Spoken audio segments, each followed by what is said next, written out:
वो एक मिनट वो जवाब देंगे, एक मिनट वो जवाब दे दें इनके। अच्छा, पहले जी शेरगढ़ टू गली बदराल रोड जी, इन्होंने बात की जिस तरह के उसमें पत्थर इस्तेमाल हुए हैं, लेकिन मैंने वो ठेकेदार को बताया वो प्लम कंक्रीट है और नालियों में डालते हैं, ठीक है जी। और रात को अगर वो काम करते हैं, दिन में ट्रैफिक बहुत ज्यादा होती है, ठीक है जी। अगर अनवर सईद साहब हमें रोड में पत्थर दिखा दे तो उसी टाइम में एक्सीवेटर लगा के सारे रोड को दोबारा बनाएंगे, ठीक है जी। अगर रोड में 8 इंच पीसीसी में पत्थर निकल आए, ठीक है जी। और इसकी असफाल्ट की बात हुई, ये पानी में मशीनरी आई है जी असफाल्ट के लिए। पहले वो रोड हो जाए तो फिर इंशाल्लाह हम इसे 3 किलोमीटर रोड की असफाल्ट करेंगे जी।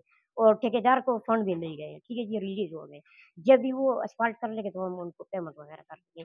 और ठेकेदार ने आगे प्लांट वालों को पेमेंट कर दिए, लेकिन मसला सिर्फ ये है कि बारिशों की वजह से थोड़ा काम जो है स्लो हुआ है, ठीक है जी। और पीसीसी में अगर पत्थर ये हमें दिखा दे तो ठेकेदार फिर पीसीसी दोबारा करेगा, अगर रोड में पत्थर निकल आए, ठीक है जी।